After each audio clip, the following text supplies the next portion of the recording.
geng, Dyno Promotion Archie Speed masih berjalan tau geng. Harga RM99 hingga ke RM200 sahaja. So korang yang mana nak dyno, korang boleh booking dulu tau geng. Korang jangan main wall in je, takut kita tak sempat dyno pula. Okey geng, lepas tu Archie Speed dan Dyno sudah upgrade dah. Bukan yang dulu punya buruk. Sekarang sudah ada Dyno, kita pun upgrade dah. Yang terbaru punya ada retailer. Lepas tu kita pun kuat dah.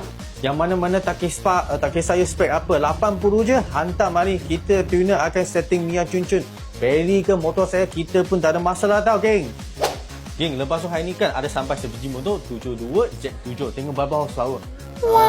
Tekan 54 horsepower tau. Lepas tu geng ni tengok. True pressure tau. Tak kisah you orang spek apa, 70, 80 taiko pun boleh buat kan. Kita tuner akan settle you punya masalah. Lepas tu kita, you nak buat timing kuda, runtung, backfire, daily ke, racing ke, bunker off, kita semua dah buat. Kalau berminat, boleh cepat booking sekarang.